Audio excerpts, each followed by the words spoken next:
There is a moment that stayed with me. A coffee shop, a few years back. Two women at the table beside me, deep in conversation. One of them was venting about the man in her life, and she said something that made me set my cup down. She said he thinks impressing her means lifting her off the ground and pinning her against a wall, but what she actually wanted was for him to lie beside her and hold her completely still for 5 minutes. Just 5 minutes, and she could not understand why that felt impossible for him. The other woman did not even hesitate. She said it is because staying still takes more courage than moving. Moving is something a man can hide behind. But looking a woman in the eyes without doing anything else, that is where most men go quiet inside. There is a truth that fits here perfectly. The body communicates what language never can. And what women are quietly aching for are experiences that let their body be heard. They want to be held. They want to be truly seen. They want to feel like someone is completely present with them. And what makes this even more striking is that almost none of what they are craving requires any special ability or advanced skill. It only requires a man who is willing to actually show up. Today, the conversation is going in a direction that does not get nearly enough attention. There are 5 specific experiences that women deeply want but rarely receive, and the reason has nothing to do with physical difficulty. It has everything to do with psychology, with what women are genuinely craving when the door closes and the world goes quiet. If something here resonates with you, pass it on to someone who could use the perspective. Start with the lotus. It sounds simple when you describe it on paper. She sits in his lap, legs wrapped around his waist, while he sits with his legs folded beneath him. The two of them are face to face, chest pressed against chest, with absolutely nothing in between. And that closeness is the entire point. In this arrangement, the bodies are aligned vertically rather than horizontally. The movement is not about force or momentum. It is a slow, circular rocking that demands the man remain grounded and hold her steady. That is where everything shifts for a woman emotionally. When she wraps herself around him and he does not move away, when he simply absorbs her weight and stays there, she is in the most exposed state imaginable. Her face is inches from his. He can read every flicker of expression, every small reaction, every unguarded moment. A lot of men pull back from this because it does not feel active enough.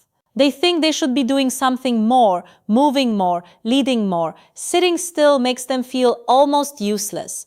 But from where a woman sits, a man choosing to remain completely present in that stillness is the most powerful thing he could possibly do. She feels his breath. She can touch his face, rest against his shoulder, run her fingers through his hair. The whole dynamic softens into something that resembles an embrace more than anything else. And women are wired at a deep level to find that kind of closeness nourishing. The lotus also refuses to be rushed. If either person tries to speed it up, the whole thing collapses. It demands synchronized breathing. It demands eye contact. When a woman asks for this, she is not making a request about choreography. She is asking to feel emotionally safe. She wants to be held with intention, not just reached for out of desire. She wants to feel like something precious rather than something pursued. The difference between the two is the difference between a transaction and a real connection.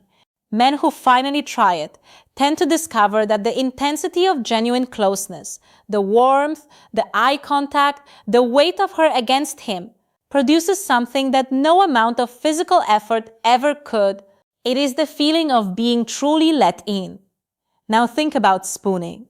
Most people immediately picture it as the low-effort option, the thing that happens when everyone is too exhausted for anything else. But that framing completely misses what the position actually delivers. He lies on his side, curved behind her, his chest against her back, his body shaped around hers. He is the shelter. She is what is being sheltered. That image alone tells you why women want it so badly. When she is curled up and he wraps himself completely around her, she is encircled by him. His arm crosses her waist, his legs intertwine with hers, and his mouth rests close enough to her ear that she can feel the warmth of his breath. There is no gap between them. She has turned away from him, her back to his chest, which means she cannot see what he is doing. She is giving him her blind side. That level of trust is quietly enormous. Men sometimes bypass this because it feels like a supporting role rather than the main one. It feels like something that belongs before or after, rather than as something meaningful in itself. But for many women, what matters most is the sensation of being wanted in a moment when she is not performing, she is not facing him. She does not have to manage how she looks or sounds or moves. She can simply exist. And when he holds her like that, wanting her even without her face turned toward him, wanting the back of her neck and the line of her shoulder, it communicates something language rarely manages to say. The physical rhythm that works here is slow and unhurried. It is about depth rather than pace, a whisper rather than a declaration. There is also something ancient about it, something that goes below thought. It mimics the sensation of being guarded, of having someone place their body between you and everything outside. She feels his heartbeat pressed against her spine. She feels his breath moving through her hair. She feels small in a way that does not diminish her, but instead makes her feel precious. When a woman longs for this, she is longing to be wrapped up so completely that nothing can reach her. She wants to feel like the most carefully kept thing in the room. She wants to drift towards sleep, knowing that warmth is still behind her, that it has not moved and has no intention of moving. Consider the chair. On the surface, it appears to be entirely about her. She's on top, she controls the pace, and she's doing the physical work. But the psychology of this particular dynamic is almost entirely about what he's doing, which is nothing except remaining perfectly still and fully present. He sits in a solid chair, feet flat on the ground, and she straddles him facing forward, legs around his waist. Here is what men so often miss about this. When a woman is on top while lying flat on a bed, she is usually hunched forward, bracing herself, managing her own weight, and working harder than it looks. But seated upright in a chair, she is vertical, she is lifted. He is beneath her, looking up. For a woman, being gazed up at while she controls the rhythm is an experience of genuine empowerment. She feels like someone worth watching. Men sometimes resist this because it feels passive to them. They feel like furniture rather than participants. They want to be the ones moving, directing, driving. But women do not always want to be guided. Sometimes she wants to set the pace entirely, to lean back, to place her hands on his knees, to move in exactly the way that works for her body, and to watch his face as he watches hers. The eye contact from this angle is unlike anything that happens lying down, seated upright, face to face. There is nothing to look at except each other. He can see all of her. His hands can move across her, pull her close, steady her hips. He is the foundation. She is the motion. It is a genuine balance. He provides the stability, the stillness, the platform beneath her. She provides the movement, the energy, the closeness. When a woman craves this, she is craving the chance to be witnessed. She wants to lead without carrying the whole weight alone. She wants to feel his hands on her, not taking over, but keeping her grounded while she finds her own rhythm. It is control and support existing at the same time. She gets to be the one in the light, but only because he built something solid enough for her to stand on. The whole thing becomes a true partnership where both people are essential and both people are present, just in completely different ways. Then there are legs on shoulders. It looks intense, and it can be, but the reason women ask for it is almost always misread. She is on her back. He lifts her legs and rests them against his shoulders, which means her body is folded, opened, completely exposed. Physically, this creates a particular depth. That part is obvious. But for a woman, what is happening emotionally is far louder than what is happening physically. When her legs go up like that, there is no more closing off. There is no protective posture left. She is lying there fully visible, her legs framing his face, with nowhere to retreat. It is a complete surrender. Her body is saying she trusts him with everything. Men sometimes hesitate here because it looks like effort. You are supporting her legs, managing her weight, leaning into her. It feels demanding. But what they do not always understand is that she is not looking for someone to perform athletically. She is looking for a man who can meet her gaze while she is that open. Holding her legs means he has an unobstructed view of her face. He watches every reaction, every breath that catches, every moment her eyes fall closed. Nothing is hidden. The angle also changes what everything else feels like. To kiss her, he has to lean down. To speak to her, he has to bring himself close. He is hovering over her, enveloping her. She feels delicate, she feels held, even though she is splayed open.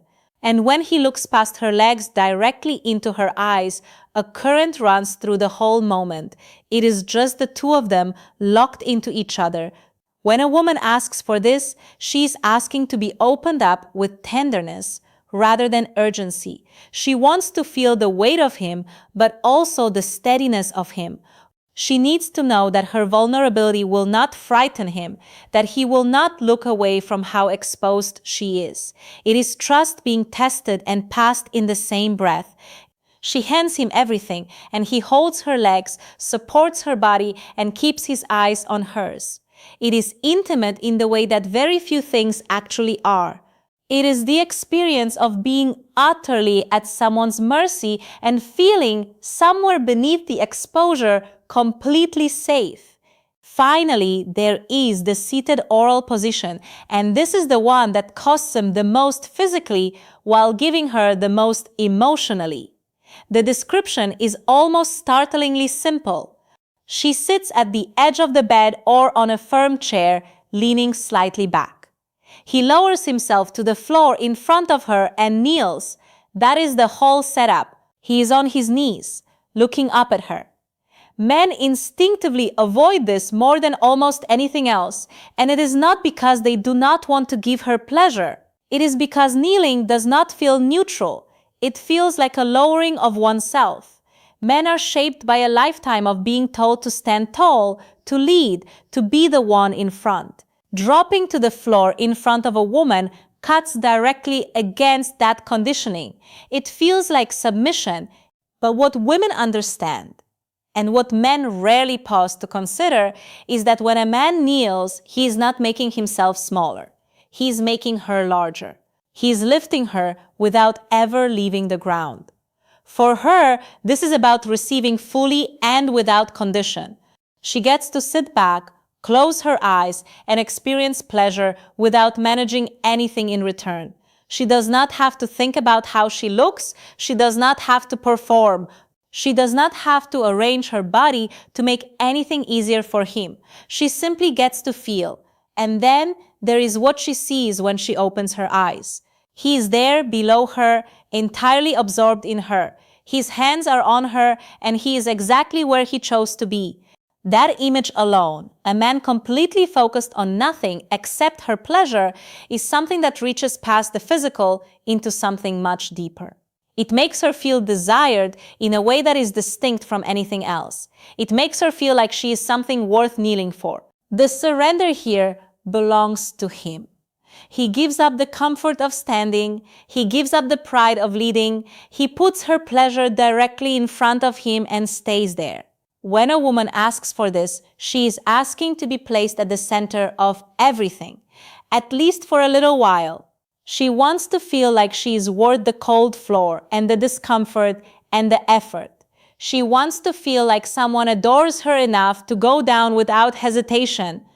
It completely inverts the usual dynamic and says plainly that her experience matters above everything else in that moment. And when she reaches down and touches his hair, when she looks at him looking up at her, she does not just feel desired. She feels powerful and cherished, and in the quietest and most complete way, deeply loved.